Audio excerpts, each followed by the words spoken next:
Salut à toutes et à tous les amis, j'espère que vous allez bien, que tout se passe pour le mieux pour vous. Bienvenue sur la chaîne, je suis Animarium. Bonne fête à toutes et à tous, bonne fête de fin d'année à toutes et à tous. J'espère vraiment que vous en profiterez un max auprès de vos proches, que ce soit de vos familles, de vos amis, de vos copains, de vos copines, de vos femmes, de vos maris, de vos enfants, bref, de tous ceux qui vous sont le plus proches possible. J'espère vraiment qu'avec eux, vous allez surfer sur la vibe positive de fin d'année. Et en parlant de tous ceux qui vous sont proches, j'aimerais quand même adresser une petite pensée à tous ceux qui sont seuls en ces moments festifs. Vraiment, on est avec vous. Je vous souhaite vraiment de passer les meilleures fêtes possibles par rapport au contexte dans lequel vous vous trouvez. Vraiment, ne perdez surtout pas espoir, même si actuellement vos situations peuvent être extrêmement difficiles et vous semblez complètement insurmontables. Mais je suis sûr qu'un jour ou l'autre, vos situations vont forcément s'arranger. Bref les amis, aujourd'hui on se retrouve pour une nouvelle vidéo sur l'univers de One Piece. Et aujourd'hui, on se retrouve pour l'analyse et la revue du chapitre 1170 qui se nomme Contradiction. Alors les amis, sans perdre plus de temps, on va entrer dans le vif du sujet de notre vidéo sans plus tarder.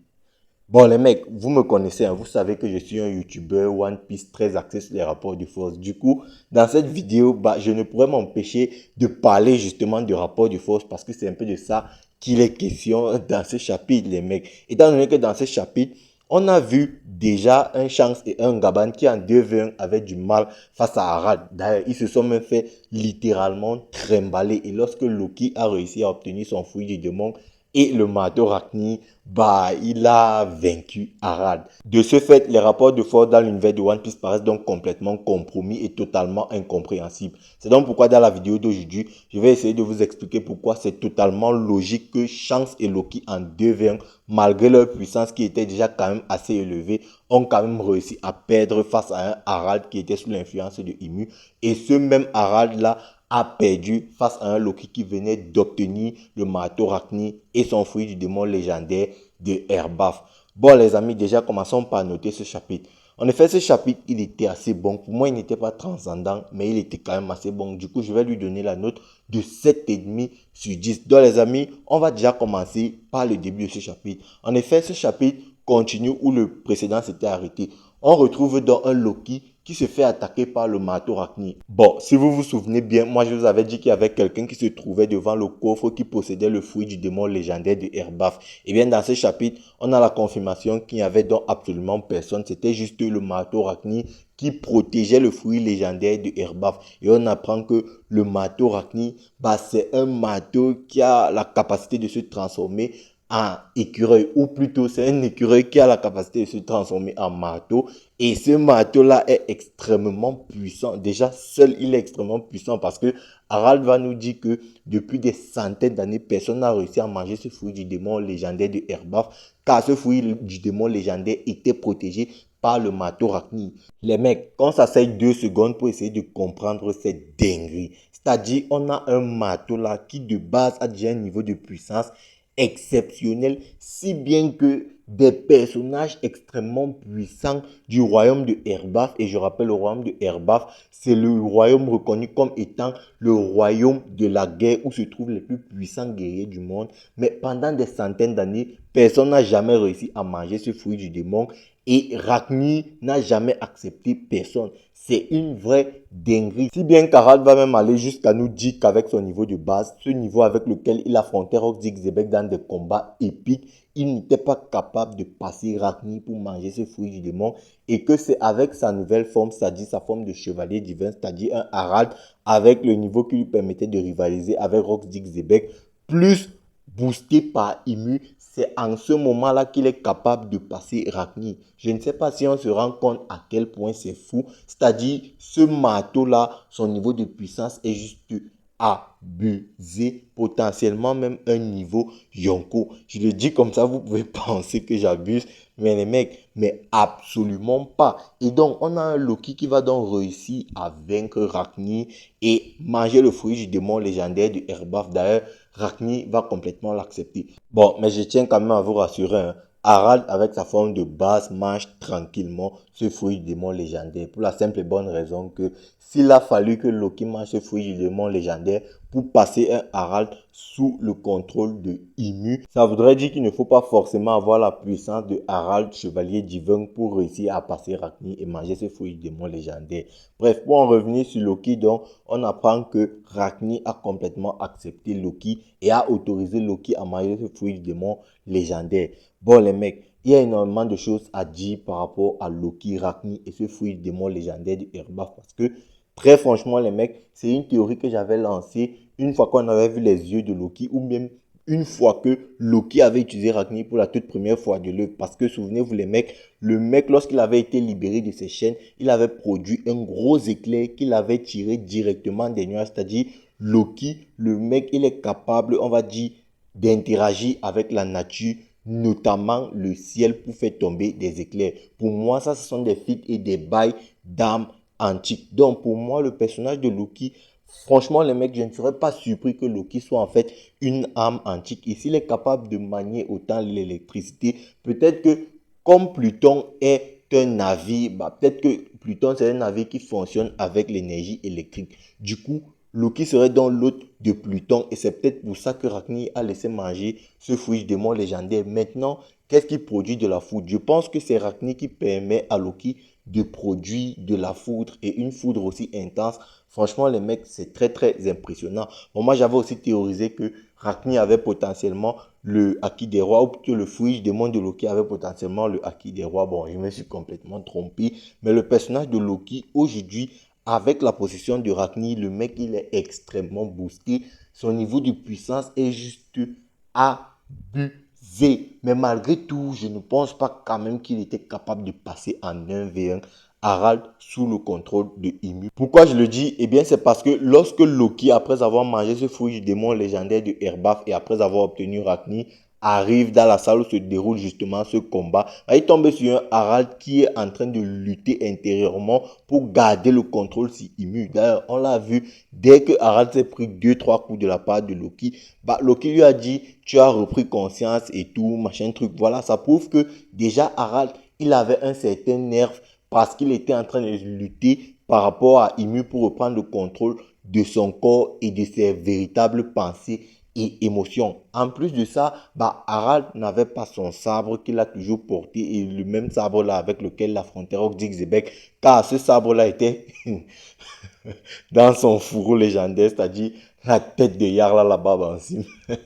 Et encore une autre chose, Harald n'a absolument pas utilisé son Haki des rois face à Loki. Donc, du coup, les mecs, c'est extrêmement compliqué de juger si Loki avait réellement la puissance nécessaire pour vaincre Harald en 1v1. Mais ce qu'on peut noter, c'est que Loki, avec ce fruit du démon, plus ce marteau, il est non seulement extrêmement rapide, extrêmement véloce et extrêmement puissant parce que Harald avait du mal à suivre les coups de Loki. C'est vraiment impressionnant de la part de Loki, je ne vais pas vous mentir. Mais encore une fois, je pense vraiment que Harald, il s'est auto-nerf dans ce combat face à Loki. Parce que les mecs, je ne vais pas vous mentir, je trouve quand même que Harald, dans son combat face à Roxy-Zebek, était beaucoup plus impressionnant que le Harald qu'on a là. Parce que face à Xebec, le Haki des rois émanait de partout de la part des deux personnages. Pourtant, dans ce combat face à Loki, il n'y a presque pas de Haki des rois, en tout cas de la part de Harald. Ce qui me laisse penser que véritablement,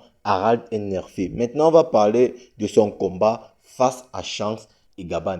Alors les mecs, moi je vous l'avais déjà clairement dit.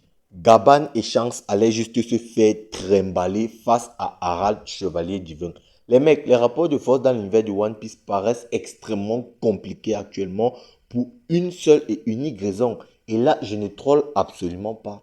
C'est à cause de Garp. C'est parce que les gars ne veulent pas accepter le niveau de puissance qui est dû à Monkey D. Garp que vous avez autant de mal à comprendre les rapports de force. Parce que, à mon avis, que ce soit Gaban ou Shanks, les deux personnages sont niveau Yonko au moment d'affronter le roi Harald. Mais moi, je vous l'avais déjà clairement dit, Harald qui était égal à Xebec, pour moi, déjà avec leur forme de base, il valait 2 Yonko. Et je vous avais dit que, à mon avis, Gab et Roger God Valley n'étaient pas loin du niveau de Harald et de Rox dit Xebec. Pour moi, entre Gab, Roger versus Harald ou Xebec, il allait forcément y avoir un extrême diff. Je parle là de Harald et Xebec, forme de base. Ça, il fallait déjà le comprendre depuis parce que pour moi, c'était potentiellement des niveaux Yonko plus. Je parle là de Gap et Roger God Valley ou même, on va dire, ce que vous appelez le niveau roi des pirates, c'est-à-dire capable de se faire de Yonko. Bon, maintenant,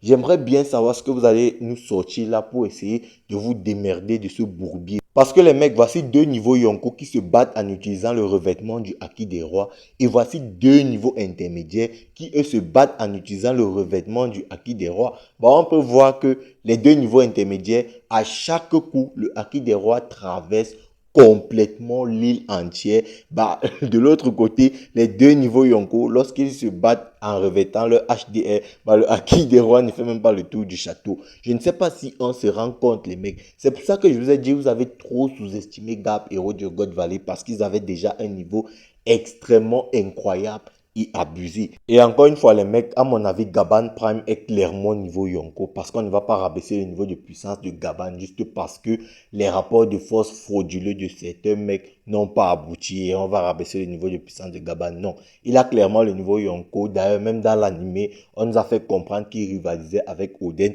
et Oden dont on disait de lui que après son retour sur Wano, il était capable de rivaliser avec les plus grands pirates. Donc du coup, clairement, Gaban a le niveau Yonko. Et ce Gaban nous a été présenté comme étant l'égal de Shanks en termes de puissance, ou tout du moins, on n'a pas vu Gaban faire plus que Shanks dans ce chapitre. Maintenant, les mecs, j'ai aussi aimé la réaction de Shanks dans ce chapitre parce que lui se battait pour sauver Harald, même si voilà, la mission semblait un peu impossible pour eux car ils n'avaient vraiment pas la puissance nécessaire pour plier Harald. Et tiens, d'ailleurs, à mon avis, si Harald réussit à retrouver peu à peu conscience, c'est parce qu'il a utilisé son Haki des rois et je pense que son Haki des rois entrait en conflit avec la possession de Imu car on apprend dans ce chapitre que les chevaliers divins ne possèdent pas le Haki des rois. Du coup, bon, ils ne peuvent pas reprendre leur véritable conscience. D'ailleurs, Gaban va nous dire que les chevaliers divins ont attaqué à plusieurs reprises les pirates de Roger pour récupérer Shanks. Est-ce que c'est comme ça que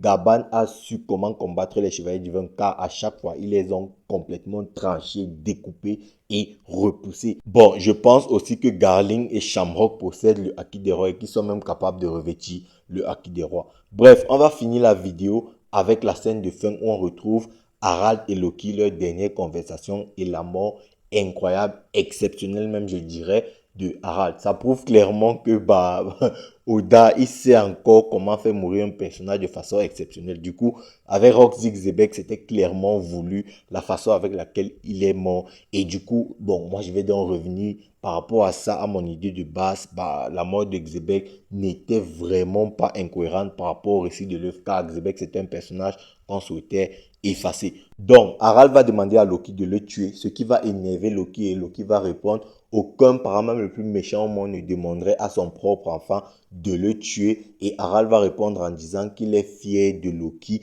parce que même si le fait que Loki a détruit le village d'Estrid ne va pas ramener Ida, il est quand même fier de la compassion que Loki a eu envers Ida. Et il va dire à Loki qu'il l'aime. Et là, Loki va se lâcher, il va utiliser Rakni puis son Haki des rois et va frapper Harald. Harald est donc normalement censé être mort, mais avec le sourire et une grande fierté pour son fils Loki, confiant l'avenir de Erbaf à ses deux enfants, Loki et Ajrudin. Et là, avant de terminer la vidéo, j'aimerais quand même ajouter un truc. Les mecs qui pensent que Shanks a vaincu Loki et l'a attaché sur Yggdrasil, les mecs, moi je vais vous dire, hein, vous êtes en train de vous tromper parce que les deux personnages, ils ne se détestent absolument pas. Il n'y a vraiment pas de raison à ce que les deux personnages se combattent, on va dire, violemment.